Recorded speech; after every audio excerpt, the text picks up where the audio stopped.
Hi soldiers, இந்த இதோடையில் என்ன பார்க்க போகிறோம் அப்படின்னு கேட்டிங்கன்னா, சூர்யா சாரோடைய நெக்ஸ்ட் மூவி சூர்யா 45 இந்த ஒரு படத்துடைய டேரக்டர் யார் அப்படிங்கிற மாதிரி இப்போ ஒரு அப்டேட் கிடச்சிருக்கு. இந்த ஒரு படத்தை டேரக்ட் பண்ண போகிறது வேறு யாரும் கிடையாது, ஆர்ஜே பாலாஜி அவர் தான் பண்ண போகிறாரு. அவருடைய மூக்குத்தி அம்மன் 2 அப்படிங்கிறது சுந்தர்சி பண்ண போகிறாரு அப்படிங்கிற மாதிரி ஆல்ரெடி சொல்லிட்டாங்க.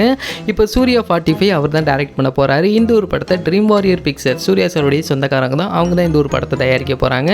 இந்த ஒரு படத்துக்கு மியூசிக் அனிருத்துங்கிற மாதிரி சொல்கிறாங்களே ப்ரோ, அது உண்மையானு கேட்டிங்க அப்படின்னா அது உண்மை கிடையாது, அது வந்து ஒரு ஃபேக் நியூஸ் தான். இது வரைக்கும் கன்ஃபார்ம் ஆனது இந்த ஒரு படத்துடைய டேரக்டர் ஆர்ஜே பாலாஜி இந்த ஒரு படத்தை தயாரிக்க போகிறது ட்ரீம் வாரியர் பிக்சர்ஸ் அப்படிங்கிற அளவுக்கு இப்போ கன்ஃபார்ம் ஆயிருக்கு. இதை தொடர்ந்து தக் லைஃப் இந்த ஒரு படத்தோடைய ஷூட்டிங் அப்படிந்து முடிய போகுது அப்படிமா சொல்லியிருந்தோம். இன்னைக்கு இதோடைய அஃபிஷியல் அனௌன்ஸ்மெண்ட் அப்படிங்கிற ரிலீஸ் பண்ணிட்டாங்க. இதோடைய ஷூட்டிங் அப்படிந்து கம்ப்ளீட் ஆயிடுச்சு அப்படிங்கிற மாதிரி ஒரு சின்னதாக ஒரு வீடியோ மூலிமா சொல்லியிருந்தாங்க. அது மட்டும் இல்லாமல் இப்போ கமல்ஹாசன் சார் இப்போ அமெரிக்கா போகிறாரு அப்படின்னால தான் இதோடைய ஷூட்டிங் முடிச்சிட்டாங்க. இதோடைய எடிட்டிங்லாம் பண்ணி பார்த்ததுக்கப்புறமா கொஞ்சம் பேட்ச் ஒர்க்லாம் இருக்குங்கிற மாதிரி சொல்கிறாங்க. ஸோ அது அவர் திருப்பி வந்ததுக்கப்புறமா மறுபடியும் சின்ன சின்ன ஷெட்யூலில் இருக்கும்னு நினைக்கிறேன். அதே மாதிரி நம்ம எஸ்கேனாவுடைய அமரன் படத்தோடைய ஃபஸ்ட்டு சிங்கிள் அப்படிங்கிறது இந்த வீக்கெண்டில் நம்ம எதிர்பார்க்கலாம் அப்படிங்கிற மாதிரி இப்போ ஜிவி பிரகாஷ் சொல்லியிருக்காரு. இந்த ஒரு சாங்குடைய டைட்டில் அப்படிங்கிறது ஏய் மின்னலே அப்படிங்கிறது தான்.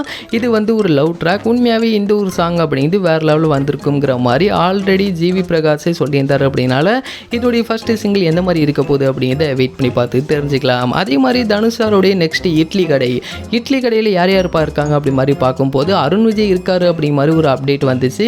இப்போ இந்த ஒரு படத்தில் அசோக் செல்வனும் இருக்காரு அப்படிங்கிற மாதிரியான ஒரு ரீசெண்ட் அப்டேட் வந்துச்சு. பட் இதுக்கு அசோக் செல்வன் என்ன சொல்லியிருந்தார் அப்படின்னா, தனுஷார் கூட நான் வேலை செய்யணும் அப்படிங்கிறது ரொம்பவே ஆசை தான், பட் இந்த ஒரு இட்லி கடையில் நான் வேலை செய்யலை அப்படிங்கிற மாதிரி அவர் இப்போ ஆஃபீஸிலாகவே சொல்லிட்டாரு. ஸோ தனுஷோடைய இட்லி கடையில் இப்போது அசோக் செல்வன் இல்லை அப்படிங்கிறது இப்போ அவர் ஆஃபீஸிலாகவே சொல்லியிருக்காரு. அப்படின்னால இட்லி கடையில் வேறு யாரெல்லாம் வேலை பார்க்க போகிறாங்க அப்படிங்கிற எல்லாத்தையுமே அடுத்தடுத்து வெயிட் பண்ணி பார்த்து தெரிஞ்சுக்கலாம். அண்ட் இந்த ஒரு வீடியோ உங்களுக்கு பிடிச்சிருந்துச்சு அப்படின்னா கண்டிப்பாக ஷேர் பண்ணுங்கள், லைக் பண்ணுங்கள், மறந்துடாம என்னோட சேனலை சப்ஸ்கிரைப் பண்ணிங்க.